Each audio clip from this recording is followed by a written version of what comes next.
No agenda, no takes, and no rules. Social Sessions with Mike Gannotti.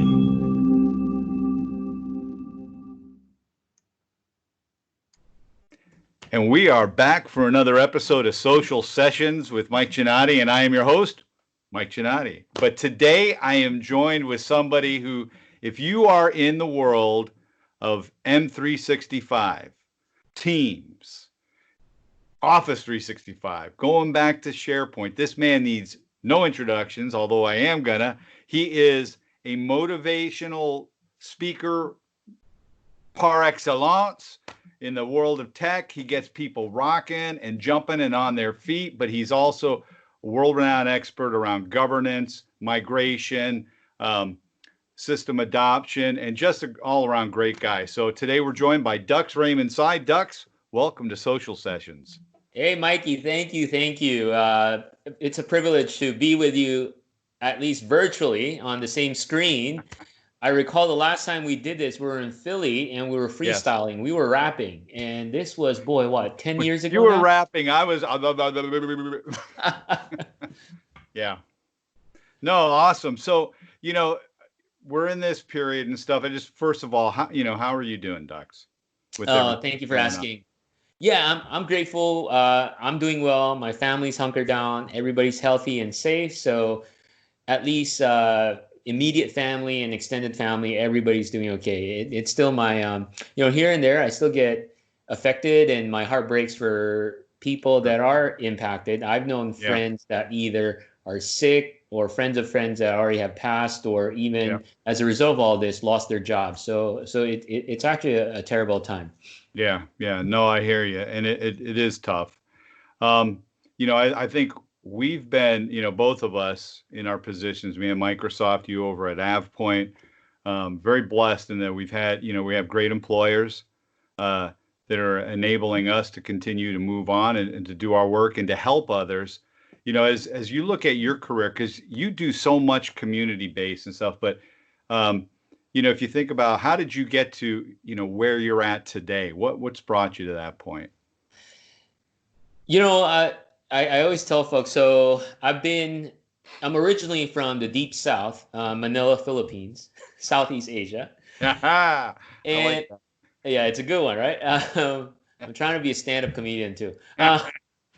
But I had the wonderful opportunity to move to the United States in 1996. And, coming from the Philippines, I grew up in a wonderful family and we were a big family. I come from a family of 7. I'm number 2 and then my parents. So there's 9 of us and life was good. And it wasn't that we had a lot. We had enough to get by.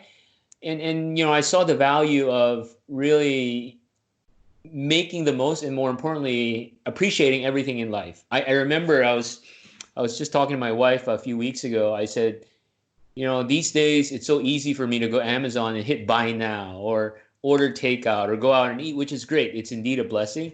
But I remember growing up, I would look forward to my birthday or Christmas because that's the time when I'll get something. And that something may just be a t-shirt or a pair of tennis shoes, which was great. We go out once a month, eat at McDonald's, and that was a big deal, right? Sure. And then I think about today, like, I just don't even think about it. And sometimes it's a good reset for me. So I'm from the Philippines, moved here in 96. I have a degree in telecommunications engineering. So I was a coder. I focused on programming telecommunications equipment. So I started my career as an assembler programmer. I would program Motorola chips for a small company called Siemens. Just a teeny company. Yeah. And I realized after a year of doing that, I'd rather talk to people. Nothing wrong with coding, but just want to be front and center with people. But there was a problem. I also at that time, I didn't really enjoy being in front of people. While I like to talk to people, I don't enjoy being in front of people. I recall I had to go to a sales meeting and it was so bad that the customer didn't want to talk to us again.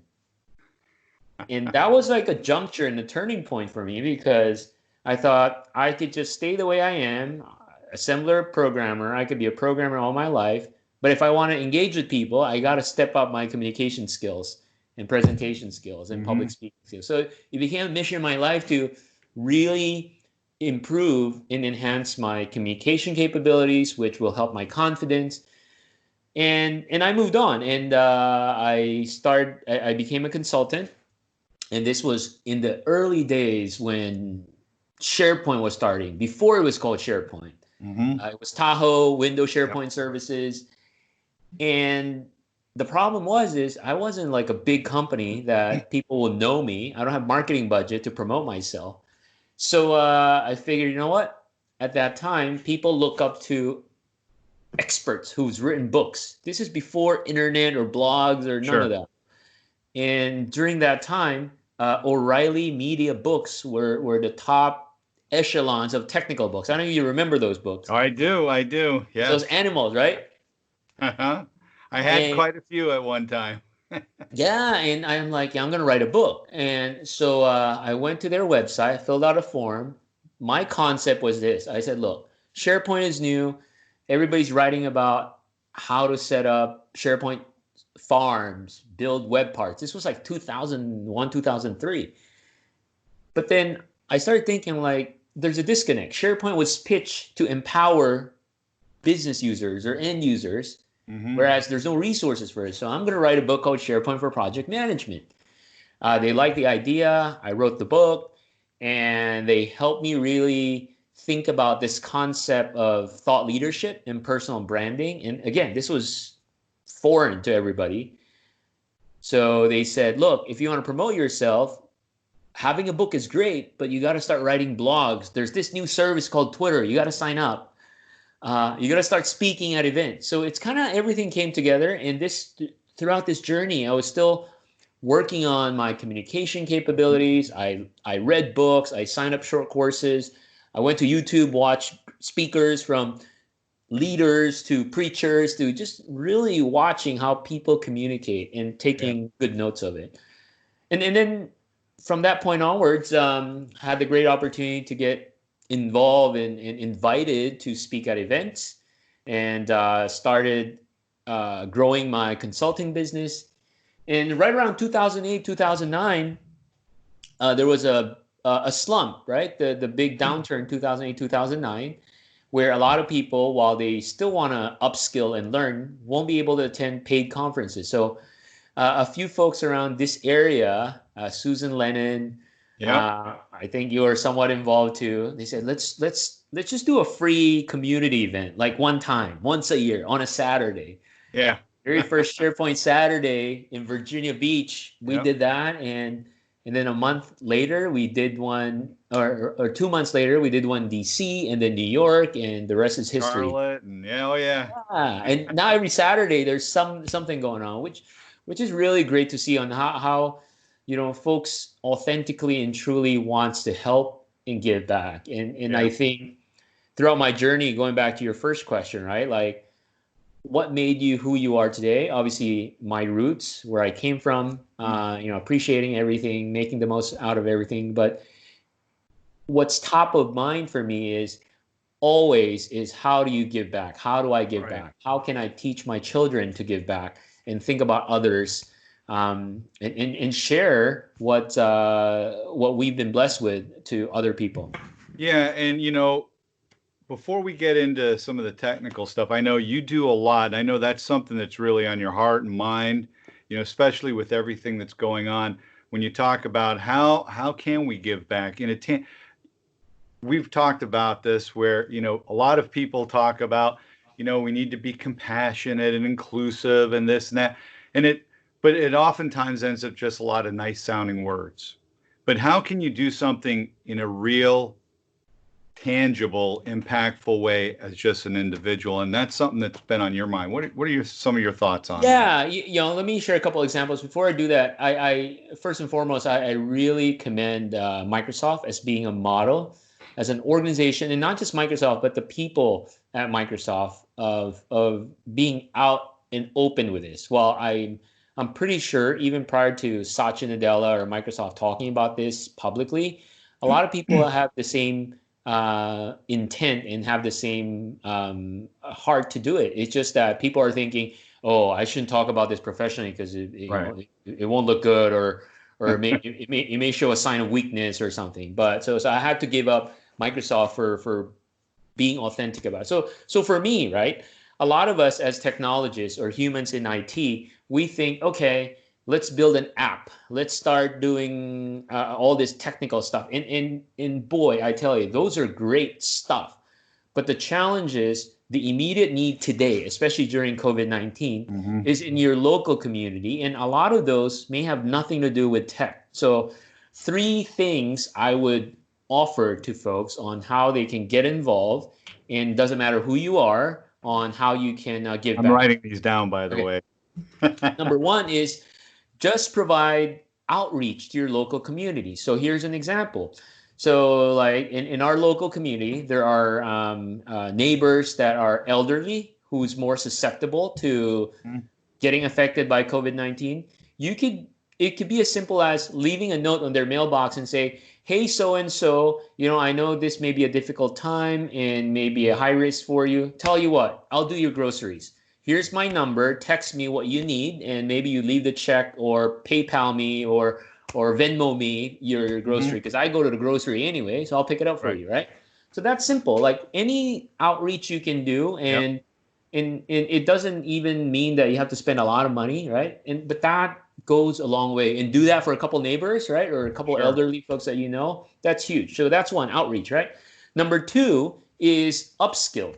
And what I mean by that is, and this is where your tech powers can come in, there's a lot of, a good example, teachers that are not equipped to deliver online training. They're trying, they're doing the best they can, but they may not have the fundamental knowledge or skill. What if you can do one-on-one training? Here's how you use PowerPoint, and we're not even talking about building flows or creating teams, just basic stuff. Or how to use a computer, or how do you make sure that your settings are all secure so you won't be hacked, right? One person that comes to mind that's really doing an awesome job is Tracy out in South Africa. I'm sure you know Tracy. She's an MVP. She holds this regular training session for anybody. And her training just around Office, right? Yeah. We don't think about Office, but that's something a lot of teachers need today. So upskilling people. So just do a jump on Facebook if you're on Facebook and say, hey, anybody wants to learn Office? I'll do a call and I'll teach you the basics and ask me questions. That's great. Yeah. The third thing is, so you do outreach, you help upskill people. And number 3 is if you can get a group of people to help sustain and help businesses. And this is where your, again, tech powers come in. So for example, right, there's a story I saw in the news out of Washington State, just a bunch of high school kids, they saw a lot of these restaurants, that especially smaller restaurants, they don't have online capabilities. So they built a very simple app that allows you to order. It will ping these restaurants and they don't even take a cut, right? It's just an online ordering system for smaller restaurants so they can still sustain and grow their business during this time. Or even your user group, right? Like here's a challenge for everybody. There's no user group these days, but what about your local user group adopting local organizations and help them with tech? The local school, the local hospital, the local nonprofit. Like there's a lot of volunteer work happening. Why don't you help them with teams and say, okay, let me manage your team's environment so we can create teams for this volunteer in this area, this volunteer group, that volunteer group. And you do that collectively as a user group, as a project, to adopt an organization that you can help. So those are 3 simple things. And, other than your time and knowledge, I believe everybody and anybody could do it. No, I totally concur. And I think, at the very least, the second and third infer, that you have some technical acumen and you have some things that you can do. But number 1, everybody can do. And it doesn't matter your level of skill. You could be a kid, whatever. It's really that human contact, human touch. And sometimes, right, we get the best of ourselves, we're thinking, oh, we're not Bill Gates, we're not humanitarian, we're not philanthropists, I don't have a lot of money. I hate to say this, some tough love here. That's a lame excuse. Yes, it is. If you really want to help, it doesn't matter who you are, how much money you have, you can help. Yes, you can. Local food banks, I mean, you'd be surprised what $10 to a local food bank and food and stuff would do. Yeah, for somebody else's life who isn't mobile and can't do things, or reaching out. But I like the idea that you said about, leave a note or something so there's a communication directly to somebody where it's that sense in this time of isolation and things of making that connection, and hey, you're not alone. Yep. That's beautiful. 100%. Yeah. So switching gears a little bit, those are awesome. And certainly I think people should take note. As we look at professionally, you work for AvePoint, and AvePoint's a global company doing tremendous things across the board with the Microsoft 365 suite and enabling. But I know there's two things that I've heard you talking about lately that really seem to be top of mind. And the first of which is around Teams, which has just exploded, right? And it's this idea of how can you make it easy and really start to intelligently manage, because that's where, as we get into governance and management and how do we get our arms around things, helping them to intelligently manage this surge of sudden usage, companies that have gone from 0 to 60 in 2 seconds flat. Sure. And then also conversely getting there, helping them with that migration. What are some of the things on your mind about that? Sure. So thank you for bringing this up. Let's first talk about Teams, right? So in the last 2 months, as a result of all this situation, working home, working remotely is not an option anymore. It's the norm. And as Microsoft reported yesterday in your earnings, right? 75 million daily active user. Yeah. Which was a big spike because 3-4 weeks ago, you only had 44 million daily active users. Yeah. So it's good. But here's the pattern that we see, right? Rightfully so, organizations, especially those haven't used Teams, suddenly turned on Teams. And the pattern that we see is people are using Teams initially, especially for those not using it, for calls and chats. Yeah. Because they think, oh, Teams is like Skype, then I can chat and call, which is great. Don't get me wrong. What we're doing. Yeah. But then folks realize, wait a second, we can actually do work here with my colleagues, because Teams itself has awesome collaboration capabilities where I can create a team, and in the team I have channels and files can be stored there. I could co-author, and customers are coming back to us and say, this is great, but what we're seeing now is this sudden surge in potential sprawl that may happen. And we don't want that. We want to make it, and when I say we don't want that, it's not from a control perspective, but more from a perspective of how do we make it easy for people to do the right thing? Right. Because, for example, like, let's say I'm HR and I know nothing about Teams. I start using Teams.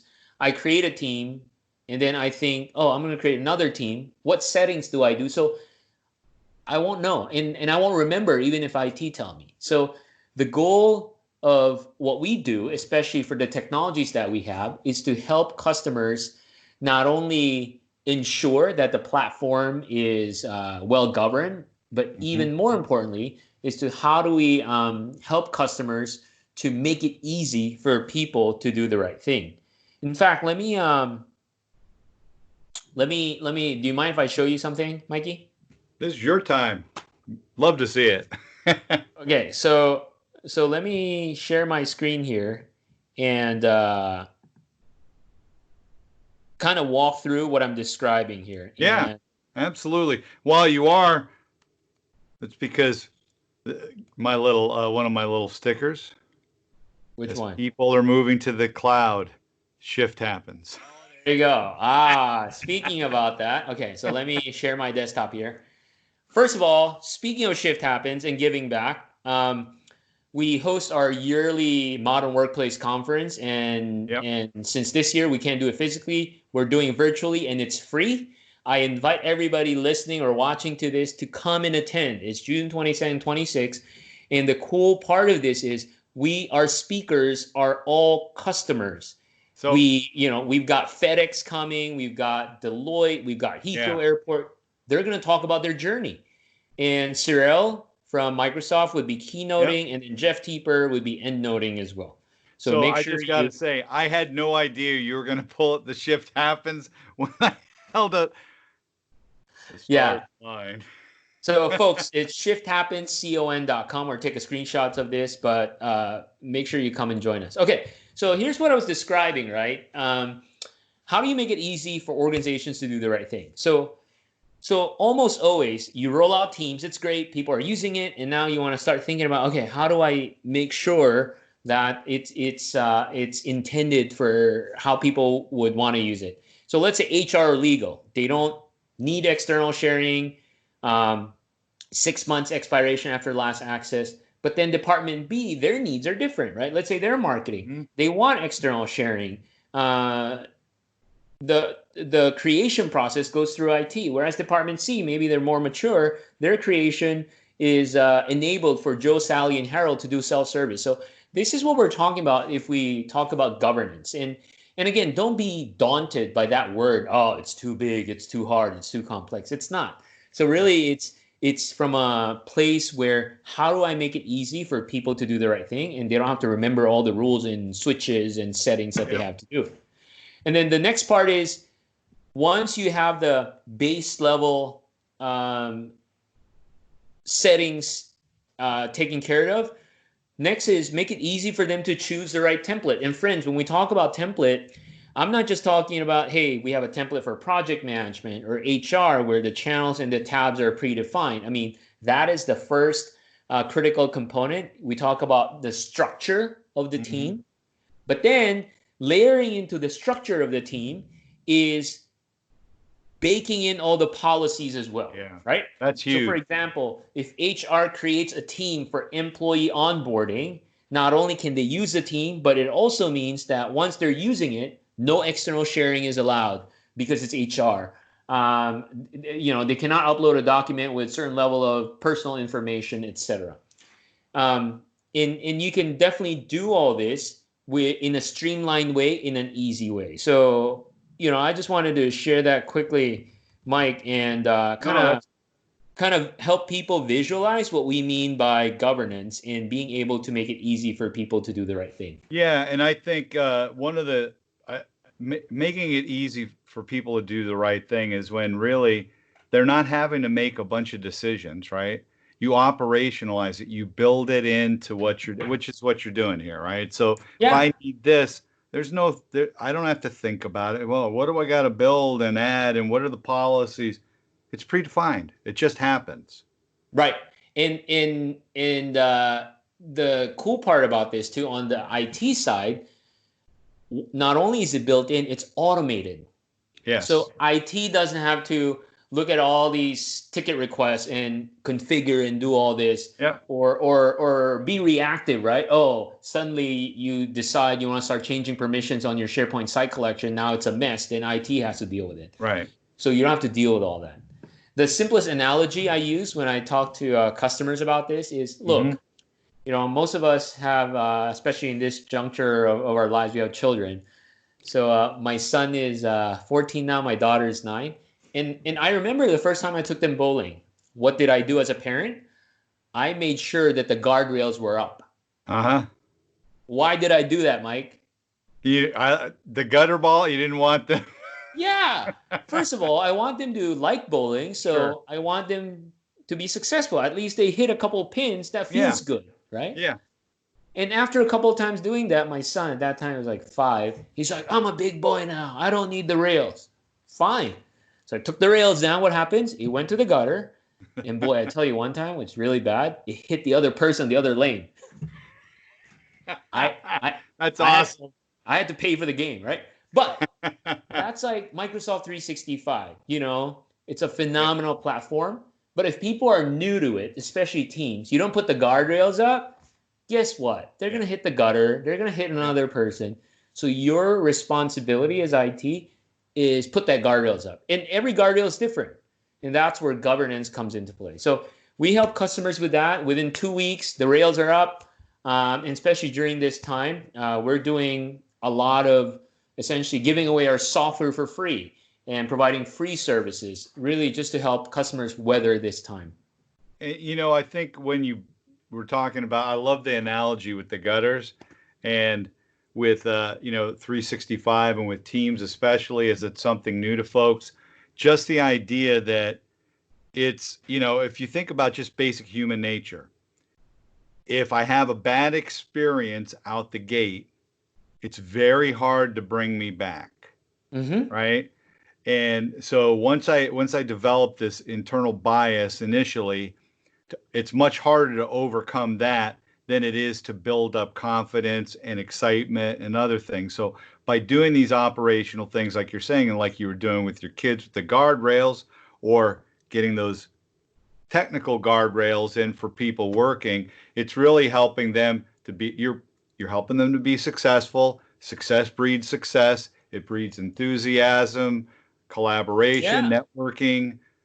Yeah. And that's how I think about it, right? Because frankly, good governance precedes great adoption. Yeah. Those two go hand in hand. That's right? correct. And you talk about first impression, another analogy I think about, especially for folks that may not have kids. Yeah.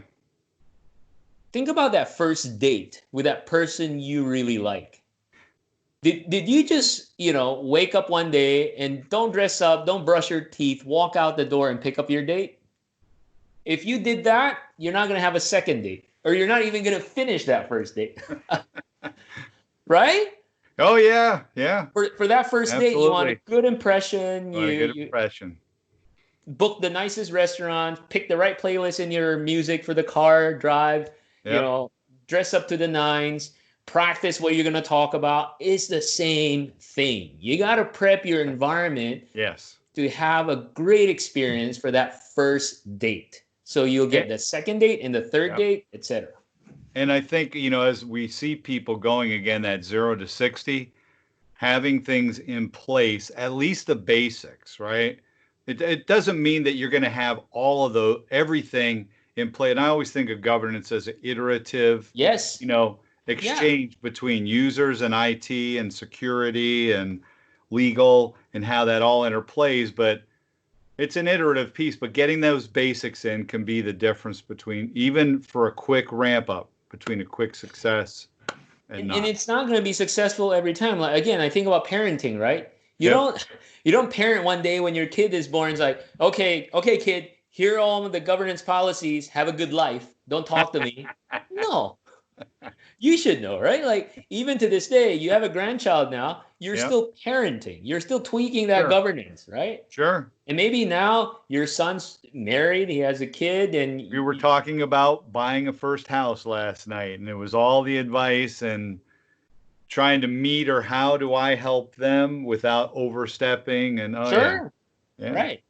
Yep. Same thing. Yep. Absolutely. So, well, go ahead. You're going to say. No, and then the second thing, so you asked what are the top of mind. So being able to intelligently manage this surge is important to a lot of customers. The second thing is migration. Yeah. So what we're seeing now, a lot of customers, boy, I just, sometimes I scratch my head. I'm like, we're in 2020. Everybody has the latest iPhone, the latest iPad, and the latest gadgets, but everybody's still working on notes. Everybody's still working on on-prem file shares, man. Yeah. Like I know. Like we would VPN in and work. Yep. Fine, I understand. Like IT's busy. I'm not giving you a hard time, but it just surprises me. Yeah. But long story short, a lot of organizations are keen on moving to the cloud, so they don't have to deal with on-prem stuff. So we're helping customers a lot too in that fashion. And in fact, we're giving away our migration software for free. And I'll share the link with you so people can see that, and they'll be able to avail of that. Yeah, I mean, I do see that's a huge thing. In fact, speaking of children and grandchildren, my son's now in IT, and he was talking about a new project that he's on. He's going to be overseeing a huge migration from a pure on-prem company up to 365. And he said it's, people are just not prepared. Yeah. And so it's getting there. So I think that's that's huge. And it's, how can you help folks? And they really don't know what to do. And the fact that you guys are giving away, some of the software around that and helping them out. And I think it just goes to show that in the tech community as a whole, and, AvePoint's certainly one of the big players in this area. Everybody's kind of circling wagons and trying to help out right now. Yeah, absolutely. How about you? I mean, we talked a lot about, where I'm at these days. How's everything with you and customers, your family, everybody doing good? Yeah. I mean, customers, it's starting to, I would say yesterday and then in today, I'm starting to finally come down. We had, as you know, teams hot and heavy, and we had a lot of what I call building the airplane as we fly, because we had a lot of demand around things like virtual visits. And, a lot of customers had all these different techs for doing telemedicine, but they really didn't meet the needs of an issue like this, where they needed to do rich triaging virtually, enabling scale in scheduling folks, even within the hospital with limited PPE, the personal protective equipment. I was just on a call the other day. I was asked to speak to the Virginia State. I'm going to mangle their name, but it's in the state of Virginia. It's around healthcare and all that, and they do technical calls once a week. And they had myself and a physician from down there, and they were talking about the shortage of personal protective equipment and things like that. So helping with, hey, how can we take our stack and put it together, and definitely not just me, my colleagues across the country, and all of us working together and coming up with ideas and then pushing those out, and then helping customers implement and getting on calls. And I still keep going back to my very first call at the beginning of this whole thing with a hospital, where I literally had doctors on the phone as the first local schools were being canceled, and they said, we have to have this stuff. They were like yelling, you don't understand. This was on a Wednesday. We have to have this now. We can't wait. We're going to, and having things in place like the new virtual visits and Teams and stuff like that, having customers, yelling on a Wednesday, on a Monday doing the tests, and Tuesday live. I mean, so it's been pretty crazy, but it's been very rewarding. It's been great to do a lot of helping. And to your point, the whole, not just governance, but, with migration, making things are in place. Most companies that I know, you were talking about file shares. They didn't have, I have had so many calls with folks where they're like, well, some of this media is not working. And when we're trying to do the live executive, they didn't have split tunneling in place, and simple things like that, because it's new muscle that they need to start to develop and work, and haven't been. So it's been busy. One thing I've got to say, so yesterday I did a webinar with a customer from the state of Minnesota. They're the Metropolitan Council for Twin Cities. So essentially they provide shared services around the area. And so I was speaking with IT. So in early March, when the governor, or mid-March, shut down school, everybody had to do work remotely. Teams was critical, and through our technology, cloud governance, it was able to help them easily manage and increase Teams adoption. They say it went up 400%, which is great. And as we were talking, one thing that caught my attention and really warmed my heart, he said, he closed with this. He said, look, at the end of the day, Microsoft Teams let people be people, right? Yeah. I said, what do you mean, Jeff? He's like, it doesn't matter if you're in the office, you're out in the field, you're a doctor, you're a teacher. The fact that Microsoft Teams allows you with any device, anywhere, anytime, get your job done during this time is huge. And that's what inclusion's all about.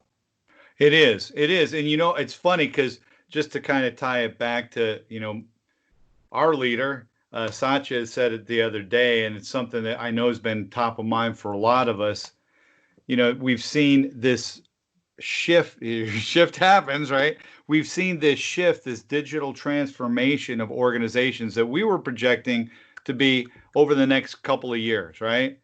But really it's accelerated to 2 months and being forced to. But I think that what we'll see is, as things do start to loosen up and over time, and there's more, I've already talked to organizations that they're like, well, why are we spending all this money on physical plant and stuff when they're functioning? I work with big pharma and others, and certainly there are jobs that absolutely you do need to be in, but there are so many jobs where they're finding, I have not lost my productivity, and where that can be enabled virtually, it's at a great savings.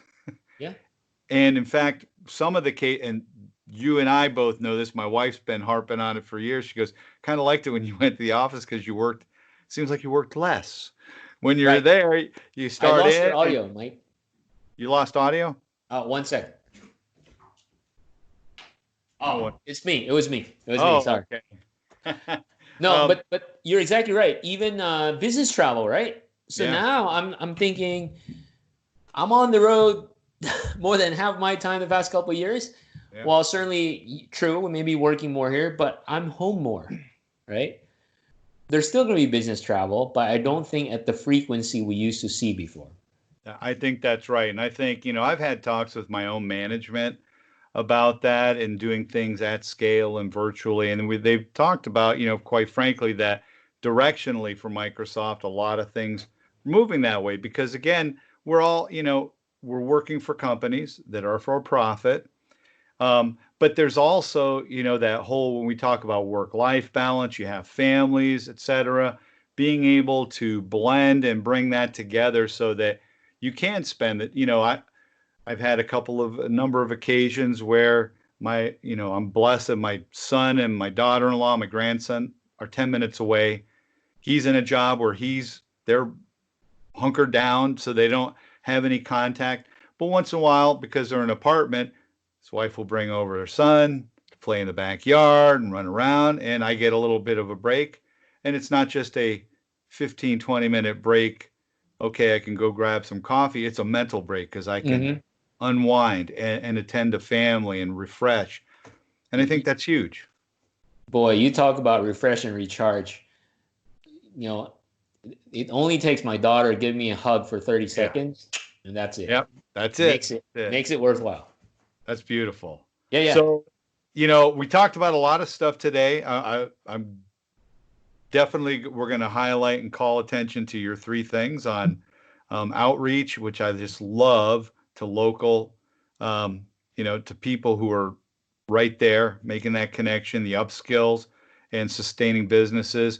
Talked about the whole intelligently manage, and I'm glad that you were able to show some of that. And then also around migration, you said you're going to share a link. But if people want to get in contact with Dux, if they want to learn more about AvePoint or any of the things we're talking about, what are some of the ways that people can do so? Sure. 2 easiest way to connect with me is on LinkedIn. Look me up. It's Dux, D-U-X, Raymond Sai, just to make sure it's not D-U-C-K-S. That may be some other person. And then on Twitter, meet Dux. So those 2 places, or go to our website, avepoint.com. And if you try and email me, I'm the worst at email. So just give me a few days before I respond. But anything on social, you get me right away. Awesome. Well, thank you very much for joining us today for Social Sessions. This has been a great talking with you, and it's great just seeing you. So thank you, my friend. Take care. And until next time, thank you all for watching Social Sessions, and tune in for our next one on next Monday, and we'll see you then. Goodbye now. And we'll stop recording. Cool.